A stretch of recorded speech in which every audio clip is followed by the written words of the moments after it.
आप सबको जय मसीह की। आप सबको प्रभु बहुत आशीष दे। यहाँ पे लिखा हुआ है मत्ती 9 अध्याय में, फिर वो नाव पर चढ़कर पार गया, अपने नगर में आया और देखो कई लोग लकवा के एक रोगी को खाट पर रखकर उसके पास लाए। यीशु ने उनका विश्वास देखकर उस लकवे के रोगी से कहा, हे पुत्र, ढाढ़स बांध, तेरे पाप क्षमा हुए।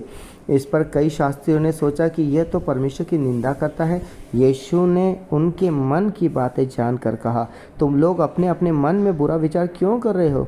सहज क्या है ये कहना, तेरे पाप क्षमा हुए, या ये कहना, उठ और चल फिर?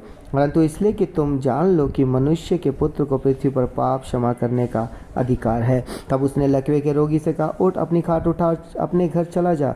वो उठकर अपने घर चला गया। लोग ये देखकर डर गए और परमेश्वर की महिमा करने लगे, जिसने मनुष्य को ऐसा अधिकार दिया है।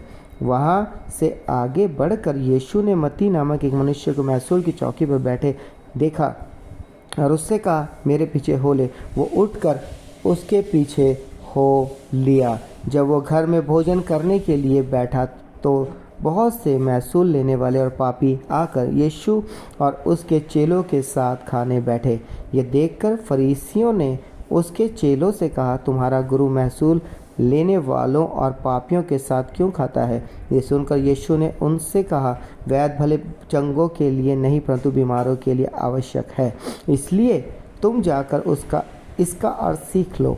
मैं बलिदान नहीं परंतु दया चाहता हूँ, क्योंकि मैं धर्मियों को नहीं परंतु पापियों को बुलाने आया हूँ।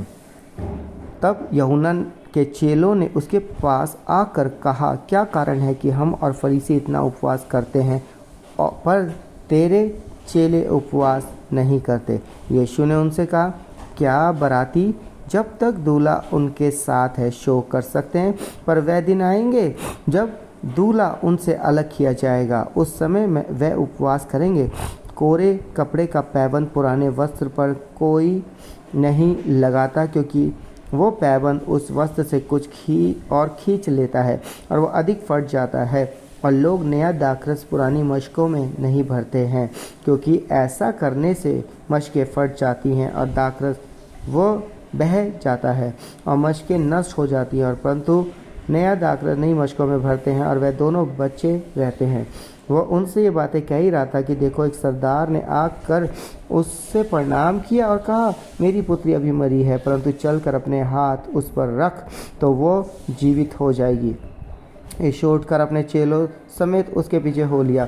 और देखो, एक स्त्री ने जिसको 12 वर्ष से लहू बहने का रोग था, पीछे से आकर उसके वस्त्र के आंचल को छू लिया, क्योंकि वो अपने मन में कहती थी, यदि मैं उसके वस्त्र ही को छू लूँगी तो चंगी हो जाऊंगी। यीशु ने फिर कर उसे देखा और कहा, पुत्री, ढाढ़स बांध, तेरे विश्वास से तुझे चंगा किया है। अतः वो स्त्री उसी घड़ी चंगी हो गई। जब यीशु उस सरदार के घर में पहुंचा और बांसुरी बजाने वालों और भीड़ को हुल्लड़ मचाते देखा, तब कहा, हट जाओ, लड़की मरी नहीं परंतु सोती है। इस पर वह उसकी हंसी करने लगे। परंतु जब भीड़ निकाल दी गई तो उसने भीतर जाकर लड़की का हाथ पकड़ा और वह जी उठी, और इस बात की चर्चा उस सारे देश में फैल गई। जब यीशु वहाँ से आगे बढ़ा तो 2 अंधे उसके पीछे यह पुकारते हुए चले, हे दाऊद की संतान, हम पर दया कर। जब वो घर में पहुंचा तो वह अंधे उसके पास आए और यीशु ने उनसे कहा, क्या तुम्हें विश्वास है कि मैं ये कर सकता हूँ? उन्होंने उससे कहा, हाँ प्रभु। तब उसने उनकी आंखें छू कर कहा, तुम्हारे विश्वास के अनुसार तुम्हारे लिए हो, और उनकी आंखें खुल गई। यीशु ने उन्हें चिताकर कहा, सावधान, कोई इस बात को न जाने। पर उन्होंने निकलकर सारे देश में उसका यश फैला दिया। जब वे बाहर जा रहे थे तो देखो, लोग एक गूंगे को जिसमें दुष्ट आत्मा थी उसके पास लाए, और जब दुष्ट आत्मा निकाल दी गई तो गूंगा बोलने लगा। इस पर भीड़ ने अचंभा करके कहा, इसराइल में ऐसा कभी नहीं देखा गया। परंतु फरीसियों ने कहा, यह तो दुष्ट आत्माओं के सरदार की सहायता से दुष्ट आत्मा को निकालता है। यीशु सब नगरों और गांव में फिरता रहा और उनके आराधनालय में उपदेश करता और राज्य का सुसमाचार प्रचार करता और हर प्रकार की बीमारी और दुर्बलताओं को दूर करता रहा। जब उसने भीड़ को देखा तो उसको लोगों पर तरस आया, क्योंकि वह उन भेड़ों के समान जिनका कोई रखवाला ना हो व्याकुल और भटके हुए से थे। तब उसने अपने चेलों से कहा, पके खेत तो बहुत हैं पर मजदूर थोड़े हैं। इसलिए खेत के स्वामी से विनती करो कि वह अपने खेत काटने के लिए मजदूर भेज दे। सो परमेश्वर पिता इस पढ़े सुने हुए चुने हुए वचन के द्वारा हम सबको आशीष करे, आमीन। सो आइए प्रार्थना करेंगे। हालेलुया, धन्यवाद दयालु अनुग्रहकारी खुदा, एक बार फिर से आपके सम्मुख आते हैं प्रभु। विशेषकर शुक्रिया करते हैं जो आपने मौका दिया आज प्रभु जी कि हम आपके हजूरी में बैठ सके और वचन को पढ़ और सुन सके प्रभु। जिन्होंने इन वचनों को सुना है प्रभु, आप उन्हें आनंदित और आशीषित करें प्रभु। यदि किसी को गलती होने से पाप में तो क्षमा करें प्रभु। हाँ प्रभु, जैसे रोमियो 8:9 में लिखा, पहला कुरिन्थियों 3:16 में लिखा, परमेश्वर का आत्मा जो तुम्हें वास करता है। हाँ प्रभु, आपका आत्मा जो उन्हें वास करता है वो आत्मा उनकी अगुवाई करे।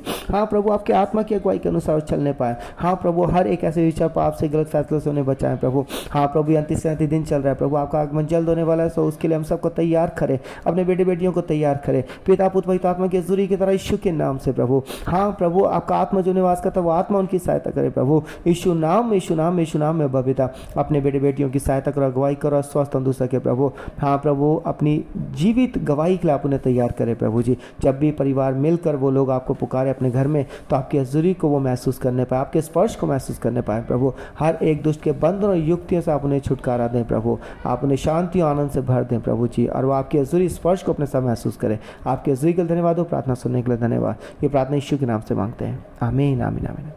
तो प्रभु आप सबको आशीष दे, सबको जय मसीह की।